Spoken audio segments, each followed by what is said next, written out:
Dust drifted across the auction yard like tired snowflakes, catching the last wash of evening sun as if the world hesitated before sinking into night. Lian Mei stood on the wooden platform with her hands clasped tightly in front of her, fingers digging into her own palms to remember she still belonged to herself. The boards beneath her feet were splintered, worn by decades of boots and livestock, not meant for human suffering, yet her shadow lay across them like something surrendered. Men murmured below, their faces tilted upward, their eyes sharp as hawks circling weakness. She kept her chin lifted, though exhaustion trembled through her bones, softened only by the memory of distant ocean waves, the only thing that had ever sounded kind during her long journey west. Silas Crowder paced beside her, a man whose greed oozed like sweat from his collar, calling out her description with a cruel flourish. Chinese girl, 22, small, quiet, able-bodied. He said the words as if listing flaws, not facts. A few men chuckled, nudging each other with elbows, mocking her foreignness as though it were something contagious. She's yours for cheap if anyone's fool enough to bid. Lian Mei stared at the horizon, refusing to let her gaze meet theirs. Above the mesas, the sky glowed with that haunting rose-gold color that comes only when the world is moments from darkness, a color that made her think of home and loss and sorrow stitched into the same seam. No one raised a hand. Silence settled, thick as humidity before a storm. One man spat to the side, muttering, "Ain't worth the trouble." Another shook his head, stepping back as if she were something cursed. Each rejection struck her like a pebble thrown into a still pond, sending ripples through memories she had tried so hard to bury. She had been unwanted for so many miles, through so many ports, that even now part of her braced for the next humiliation. But this felt different. Here, the cruelty wore familiar American boots and whiskey breath, not foreign chains. Somehow, it stung more. A child's voice caught her ear. Quiet. Curious. Pa. Why she looked scared. Lian Mei turned her head just an inch, enough to see the boy clinging to the calloused hand of a tall man stepping through the gathered crowd. Dust clung to the man's boots, as though he had ridden hard to reach this place. His shoulders were broad beneath a faded duster, and though his face carried no anger, grief etched lines along his jaw. His eyes, gray like early winter, flicked from the auctioneer to her, then back again, as though measuring the cruelty of it all. Cole Hartwell hadn't intended to stop. Anyone could see it in the tension threading through his stance. He had only come to sell cattle and return before night swallowed the plains. But the boy beside him stirred something still tender inside him. Jonas Hartwell, 6 years old, hair tousled from the ride, stared up at Lian Mei with the kind of innocent ache only children recognize, the ache of seeing someone abandoned. She lowered her eyes quickly, fearing she might crumble entirely under the kindness of a child's gaze. Silas Crowder barked, "Last call. Someone give me a number for the girl. She'll work your kitchen or your field same as any." A breeze swept through the yard, carrying the faint scent of hay and dry earth. Lian heard her heartbeat louder than the murmuring crowd. She wondered if fate had any mercy left, or if she would again be dragged behind someone who saw her as nothing more than a foreign burden. Jonas tugged his father's sleeve again. "Pa, she's cold." And indeed she was, shivering under the thin faded green dress she had worn through the summer and fall. The wind bit through the fabric easily, raising goosebumps along her arms. Cole's jaw shifted, almost imperceptibly, as though something inside him finally tilted toward choice. He stepped forward, boots scraping against dirt, and raised his hand without ceremony. $1, he said. A ripple of surprise passed through the men. Some laughed. Some stared. Silas blinked, thrown off. $1? She's worth more than that. But no one else offered. The moment stretched, thin and fragile, until even the wind seemed to wait. Cole did not repeat himself. He didn't look at the crowd. He looked at Lian Mei the way a man looks at a wounded bird, careful, not pitying, simply recognizing pain. Silas blew out a frustrated breath. "Fine. Sold." He slapped his ledger shut with a sharp crack. The sound echoed across the emptying yard, final and cold. Lian stepped off the platform, her legs stiff, her feet numb. When she reached level ground, the air seemed to shift around her, as though the dust itself acknowledged the change. Cole shrugged off his coat and held it out. She hesitated. In all her travels, coats were not offered. They were taken, stolen, demanded, never given freely. She looked up, eyes questioning. Cole said nothing. Silence was his language. But in that silence there was no cruelty, no claim. Only a quiet, steady offer. She accepted the coat, pulling it around her shoulders with trembling fingers. Warmth gathered immediately along her arms, soaking into her chest, loosening a knot she had forgotten she carried. Jonas peeked at her from behind his father, half shy, half relieved. Lien managed a small nod toward the boy, grateful beyond words. As they turned toward the gate, she followed a few steps behind, still unsure if safety could truly be found in this barren land. The sky had deepened into violet shadows, lanterns flickering to life around the stalls like weary fireflies. She breathed in dust, smoke, and something else she couldn't name, something that felt dangerously close to hope. But just as they crossed the threshold of the yard, a voice rose behind them, sharp as a blade. "That Chinese girl ain't yours to walk off with, Hartwell. Someone else has a claim on her." And Lien felt her heart stop. The ride back to the Hartwell ranch stretched beneath a soft lavender twilight, the sky dimming into a quilt of scattered stars. Lien May sat behind Cole in the wagon, Jonas tucked beside her, his small boots swinging absently as the wheels creaked along the dirt road. She held Cole's oversized coat tight around her shoulders, grateful for its weight, grateful for the faint scent of cedar woven into the wool. Every sound felt louder in the wide country. The distant cry of a hawk, the rustle of dry grass brushing against the wheels, the low hum of wind that seemed to sing of old losses. Lien breathed each noise in carefully, like someone relearning what it meant to exist without chains around her wrists. Cole didn't speak much, but each time Jonas looked up at him with a question in his eyes, Cole would answer with a soft hum or nod, as though words were fragile things best saved for important moments. Lien studied the outline of his shoulders, the way tension settled there like a permanent burden. His silence didn't frighten her. She had known harsher kinds of quiet. His felt restrained, like a man holding too many memories that didn't fit inside him anymore. When the ranch finally came into view, the lantern on the porch flickered like a lone guardian against the empty plains. Night had gathered fully, draping the house in soft shadows, yet something warm pulsed beneath its windows. Lien felt a small ache at the sight.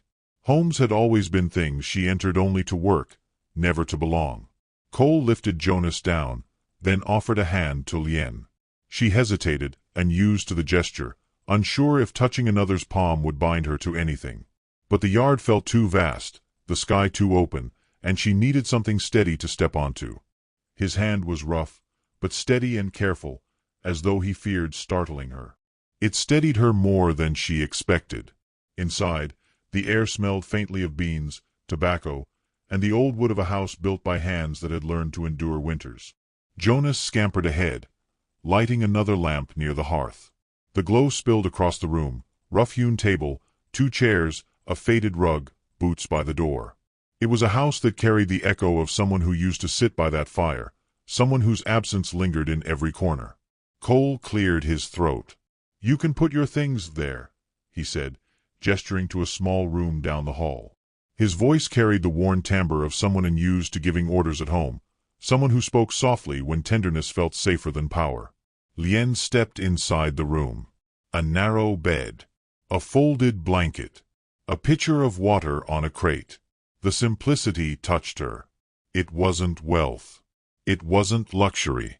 But it was clean, thoughtful, prepared.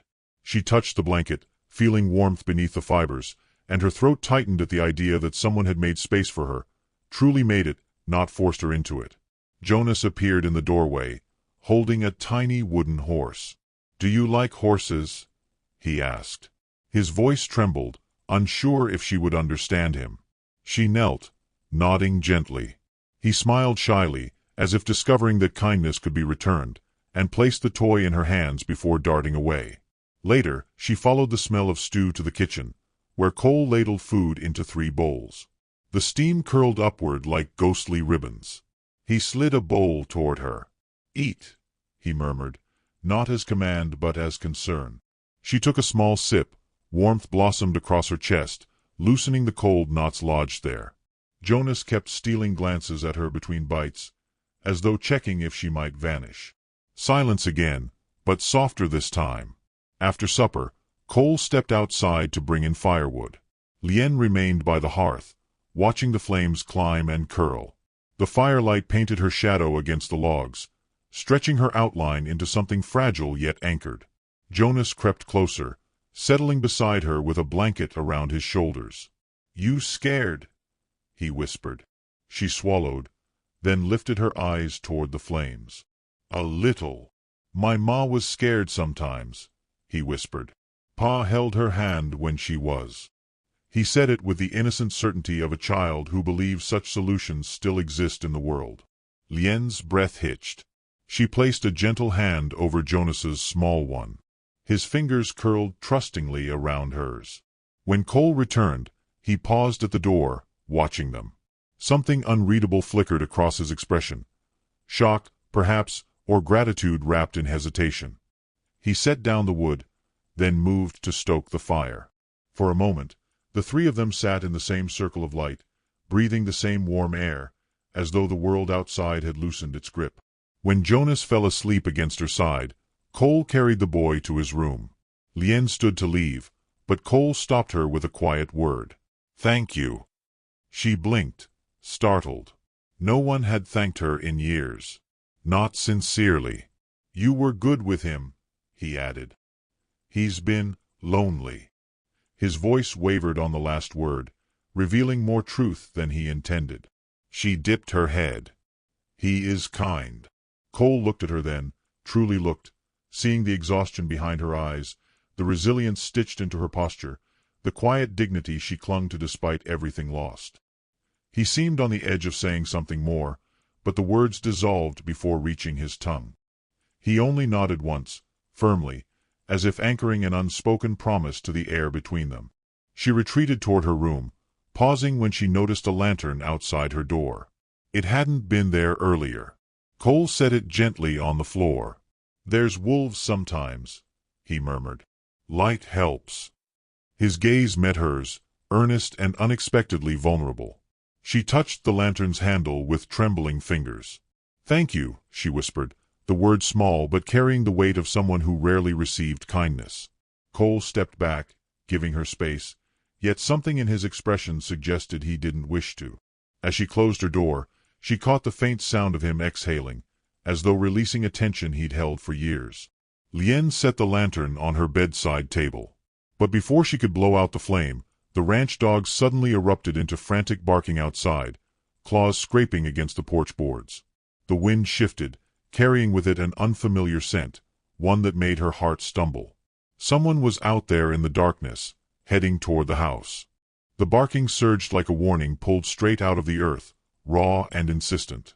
Lien May froze beside the lantern, her breath caught halfway between fear and memory. Footsteps crunched in the gravel outside, slow, deliberate, not the steps of someone seeking shelter, but someone measuring distance with intention. She backed away from the door, her pulse thudding beneath her ribs. For a moment she considered calling for Cole, yet some instinct made her remain still, as though sound alone might draw harm closer. Cole appeared in the hallway, boots half-laced, shirt tugged on hurriedly, a rifle in his hand. Jonas peeked behind him with bleary eyes, rubbing sleep from his face. Cole lifted a hand to silence the boy, then glanced toward Lien. His gaze softened only for a breath before sharpening again. "Stay inside," he murmured. Then he pushed through the front door, letting the cold rush in around him. She hovered near the frame, unable to obey completely. Outside, the moon cast a pale wash over the yard, bleaching the barn roof, the fence posts, even Cole's silhouette into ghostly outlines. The dog snarled at the edge of the porch, tail stiff with warning. Cole descended the steps with the patience of a man who'd survived enough storms to know when not to rush. A figure stepped forward from the shadows, illuminated by moonlight 1 inch at a time. A tall man with a leather coat hanging open, hat pulled low, a grin stretched across features worn by years of vicious choices. He smelled of cheap liquor and dust. Lien's stomach dropped. She knew him even before she recognized the scar dragging across his cheek. Harlan Pike. Her breath slipped silently from her lips. She pressed a hand to her chest, fighting the rising tide of old terror. She had prayed she'd never see him again. Not in this land, not in any land. Cole kept his rifle angled low but ready. "State your business."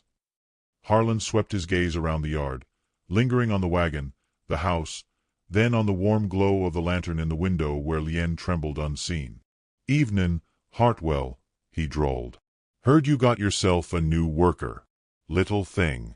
Foreign. Didn't think you were the type to pick up lost cargo." Cole didn't move. "No business of yours." "Oh, but it is." Harlan stepped closer, boots grinding against the dirt. "She belonged to my crew before the old man died. And debts don't disappear when the boss does. Girl slipped through while I was looking the other way." He spat to the side. "She's got hours left to work off." Inside the doorway, Lien gripped the frame so tightly the wood creaked under her fingers. Every part of her wanted to shrink back, to hide in the smallest corner she could find, but something in Cole's posture anchored her. He wasn't cruel. He wasn't careless. And he wasn't stepping aside. "She's under my roof," Cole said evenly. "And you'll be leaving it now." Harlan laughed, a low, amused sound that made the dogs growl louder. "Under your roof? You buy her for what, $1? He leaned forward slightly. "A man doesn't buy a woman like that unless he wants something from her." Lien flinched. Cole didn't. "You'll watch your words," Cole replied, voice flattening with danger. "And you'll get off my land." Harlan's eyes narrowed, catching the cold light. "You think you're some kind of hero? You can't protect her. I got papers coming to prove she's mine. Next time I come back, I'll take her standing or I'll take her screaming. Makes no difference to me." Lien felt her knees weaken. Cole's grip tightened on the rifle. Jonas whimpered behind her, and she instinctively turned, shielding the boy with her body though fear trembled through every limb. "Harlan," Cole said, lifting the rifle a fraction, "you've said your piece. Now leave." For one suspended moment the yard held its breath. Wind, dust, dogs, even the moon, waiting for Harlan to push the wrong boundary. But he smirked, stepping back into the shadows. "Next time, Hartwell. Next time, you won't be ready." He turned, boots crunching away, swallowed by the dark until only silence remained. The dogs barked once more, softer this time, then retreated to the porch, uneasy but subdued. Cole exhaled slowly and lowered the rifle. Only then did Lien realize she was shaking so badly her teeth nearly chattered. Cole stepped toward her, stopping in the doorway when he noticed the terror carved into her expression. His voice softened, but the tension hadn't drained completely. "You know him." She nodded, unable to form words. Her throat felt thick with old pain. "Did he hurt you?" he asked. Her breath caught. She lowered her gaze. "He owns people," she whispered. "He thinks he still owns me." "Not anymore." Cole's reply came quick, too sharp to be anything less than truth. But she heard something else beneath it too, a responsibility he hadn't chosen, a danger he hadn't invited. Jonas tugged her sleeve gently, as if sensing her breaking. She knelt instinctively, pulling him close. He wrapped his arms around her neck, small and trembling. Cole saw the embrace, and something in his chest shifted, his face softening at the edges. "Come inside," he murmured. "Doors stay locked tonight." Lien followed, though her steps wavered. Jonas wouldn't leave her side, even as he shuffled back to bed.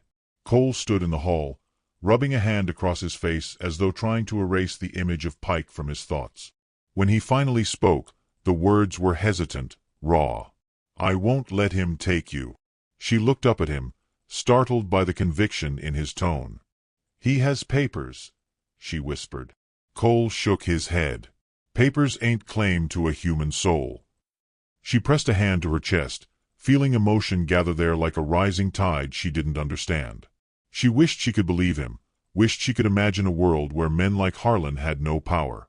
But fear was an old companion. Cole watched her for a long moment, as though memorizing the shape of her sorrow.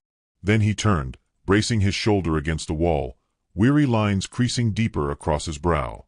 "You're safe here," he repeated, quieter now, as if saying it softened something inside him too. Lien slipped into her room and sank onto the bed, the lantern trembling in her hand. Outside, the sky darkened further, storm clouds gathering like bruises over the plains. And as thunder rolled faintly in the distance, she realized with a chilling certainty that Harlan Pike wouldn't wait long before returning, and next time, he wouldn't be alone. The days that followed unfurled like long-held breaths finally released, but beneath their fragile calm ran a quiet current of dread. Lien May moved through Cole's home with deliberate softness, as though each footstep might shatter the thin peace holding the ranch together. She cooked simple meals, patched Jonas's shirts, scrubbed dust from corners that had forgotten the touch of a careful hand. The house changed under her presence, subtly, almost shyly. A bowl placed differently. Curtains washed and rehung. A gentleness seeping into the rigid edges of a life shaped by grief. Yet even as she worked, her thoughts lingered on Harlan Pike, circling like a coyote waiting for its hour to strike. Every creak of the wind against the shutters made her shoulders tense. Every distant hoofbeat made her set down whatever she held, listening for danger that might already be riding toward them. Cole noticed. He saw the way her fingers trembled when she opened the front door. He caught the flicker of fear in her eyes each time a wagon passed on the road. His chest tightened with a protectiveness he had not invited but couldn't push away. He did not speak of Pike, but his silences grew heavier, sharpened by thoughts he didn't want Jonas to hear.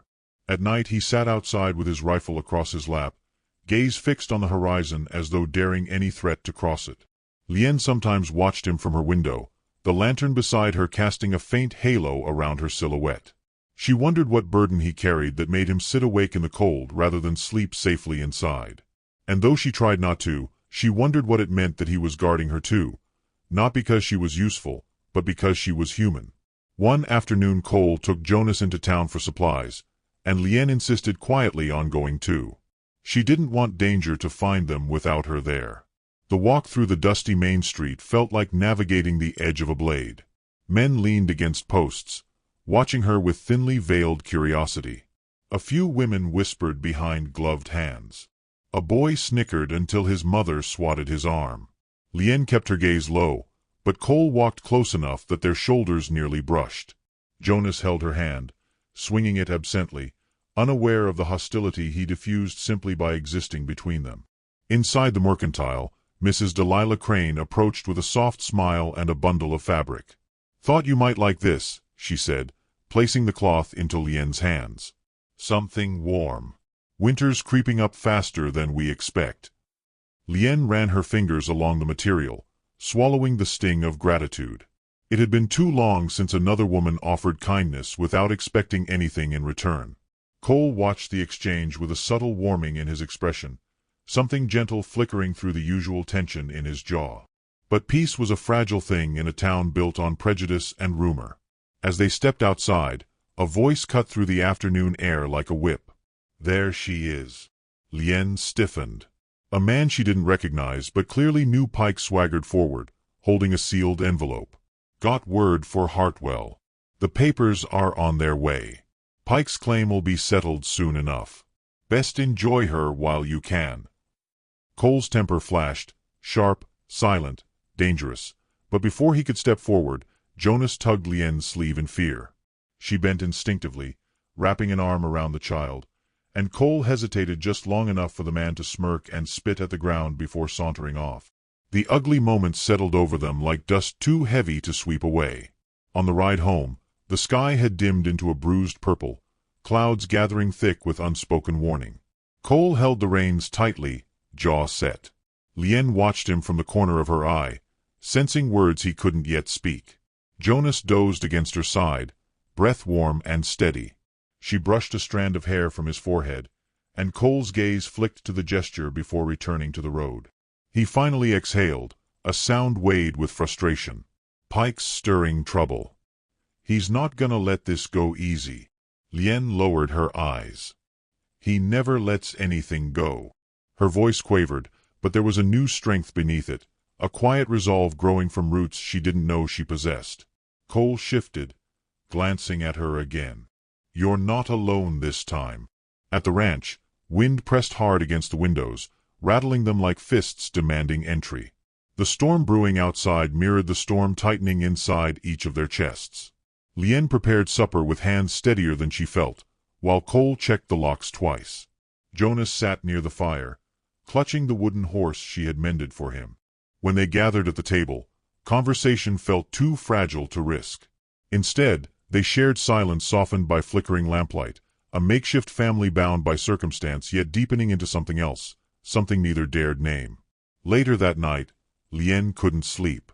She wandered toward the main room, drawn by the low glow of the dying fire. Cole was there, sitting on the edge of a chair, rubbing the bridge of his nose. He looked exhausted, emotionally, physically, spiritually, but when he saw her, he straightened, trying to appear steadier than he felt. "Didn't mean to wake you," he murmured. She shook her head. "The wind is loud." He nodded slowly, studying her in the dim light. "Pike's not coming tonight," he said, though the reassurance sounded more like hope than certainty. Lien sat across from him, hands wrapped around her elbows. "He will come. People like him always come back." Cole leaned forward, elbows on his knees. "And when he does, I'll stand between you and whatever he brings." She swallowed, watching the fire reflect in his eyes. "Why?" she whispered. "You don't owe me anything." He looked at her then, really looked, and something raw crossed his features. "Some people just need someone to stand for them. That's enough reason." Before she could respond, a deafening knock exploded against the front door, a heavy, deliberate pounding that echoed through the entire house, rattling the very floor beneath their feet. The lantern beside Lien flickered violently, as if recoiling from the force. Cole shot to his feet, eyes darkening with realization. Harlan Pike had not waited after all. The pounding rattled the walls with the force of a man who believed the world owed him obedience. Cole stepped toward the door, jaw clenched, boots grinding across the floorboards. Lien May rose too, though fear shook her legs. Jonas ran from his room, eyes wide, clutching his blanket as if it could shield him from the danger waiting outside. Cole motioned him back with a soft command, but the boy hovered close to Lien instead, his trembling fingers finding the hem of her sleeve. The thunder outside cracked again, vibrating through the windows like a warning from the sky itself. The dog snarled from beneath the porch, teeth flashing in the lightning's brief, white glare. Cole steadied his breath, lifted the rifle, and opened the door. Harlan Pike stood soaked in the storm, two deputies behind him, their badges catching the lantern light. Rain poured from the brim of Pike's hat, and his grin wrapped across his face like something carved cruelly into stone. He waved a stack of papers triumphantly. "Evenin'. Hartwell. Got your notice. According to the law, the girl belongs to me." The deputies shifted uneasily, eyes flicking between Pike and Cole. They didn't want this job. It showed in the way their boots dragged in the mud, in the way their hands hovered near cuffs but didn't commit. Cole didn't move. He blocked the doorway with his whole body, rain darkening his shirt, rifle steady. "You're not taking her." Pike scoffed. "I got signatures. This is legal claim." Cole's voice dropped low, quiet enough to make Pike lean in to hear. "You don't own people. Not here. Not anywhere." Lien swallowed hard. The room spun slightly, the storm outside matching the storm in her chest. She felt Jonas press against her hip, his small body tense with fear. The deputies stepped forward hesitantly. "Cole," one said, "we don't want trouble. If these papers are valid, we got no choice but to retrieve the woman." Cole didn't turn. "They're forged." He said it without doubt. "And you know it." Pike thrust the papers closer. "Girl worked for me. Ran off before her contract was done." Lien stepped forward then, unable to remain a ghost in her own fate. "He sold us," she said, voice shaking but strong enough to cut through the rain. "He beat us. Locked us up. We were never paid." Pike snapped toward her with venom in his glare. "Lion, foreigner. Enough." Cole's voice thundered through the doorway. He took a step forward, leaving no space for Pike to twist the air with his cruelty. "If you're so sure of your claim," Cole said, "then we let the sheriff hear it in the morning." Pike lunged, trying to shove past him. Cole pushed him back, not with anger but with a precision born from hard years on the plains. "You're not stepping inside." Lightning split the sky, illuminating Pike's raised hand. He reached for Lien with fingers that had once bruised her ribs. Jonas cried out, and that sound broke something inside Cole. Something quiet, something deep. In one swift motion, Cole knocked Pike's arm aside and drove him backward off the porch. Pike slipped on the wet boards, falling into the mud, cursing as rain hammered his coat. The deputies rushed forward, but Cole didn't lift the rifle. He simply stood over Pike with a steadiness more powerful than any bullet. "You're done here," Cole said. "You come back again, you'll answer to the entire town. They know what you've done." Mrs. Crane filed a statement. And John Alder gave one too. Pike froze. His face twisted. He hadn't expected resistance from anyone but the girl he tormented. One deputy stepped between them. "Pike," he said firmly, "we'll escort you back to town. Sheriff will review everything at first light." Pike scrambled to his feet, fury boiling beneath his skin. "This ain't over." Cole's answer was calm, unshaken. "It is for tonight." Pike was dragged away, shouting threats drowned by the storm. When the door finally shut, Cole locked it, then leaned his forehead against the wood, breath heaving as though he'd been holding it for hours. Lien approached him slowly, unsure if she was allowed to speak his name. He turned before she did, eyes searching her face for injuries, for fear, for anything unspoken. His voice softened. "You're safe." She shook her head, tears rising. "You put yourself in danger." "I made a choice," he replied. "One I'll make again." Her breath caught, trembling between fear and something warmer, something terrifying in its gentleness. Jonas ran to Cole, hugging his leg, sobbing from the fright. Cole lifted him into his arms, pressing his forehead to the boy's. "You're all right, son." Jonas clung to Lien's sleeve again as Cole set him down. She held his small hand, steadying him, steadying herself. Cole watched the way Jonas leaned into her, watched the way her shoulders eased slightly, as though she had been carrying a mountain alone. He stepped toward her, slow and certain, as if approaching a wounded bird that needed room to trust. "Lien May," he said quietly, "I won't let anyone take you from this home. Not as a servant. Not as property." She lifted her gaze. In his eyes she saw grief, strength, and a tenderness he didn't know how to name. "This place," Cole continued, "it's been empty a long time. Too long. And you—" his voice broke, then steadied. "You brought life back into it." The storm outside softened into rainfall, rhythmic and cleansing. Lien felt her heartbeat slow, felt the fear loosen inside her. "Why are you doing this?" she whispered. Cole exhaled as though releasing years of buried truth. "Because Jonas needs you. Because I need you." Her breath stilled. He reached out, not touching her yet, but offering the space for her to step into if she wished. "Stay," he murmured. "Stay as my wife. Stay because you deserve a home. Stay because this land, this house, this family, they're yours if you want them." The lantern flickered, casting warm light across his face, across her trembling hands, across the paper crane Jonas had placed on the mantel earlier. Lien touched the crane gently, remembering the night she folded it, remembering hope she didn't dare admit. Tears gathered, spilling slowly down her cheeks. "I want to stay," she whispered.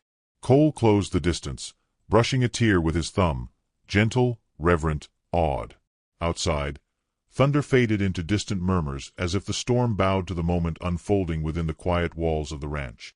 Cole drew her into his arms, not claiming, not taking, simply holding. Jonas hugged them both, his small arms circling their waists. For the first time in years, Lien felt anchored, seen, chosen without condition. And as the fire crackled softly behind them, a new knock sounded at the door, lighter, hesitant, carrying no threat. Sheriff Boyd's voice emerged through the wood. "Hartwell, we need to talk. It's about Pike."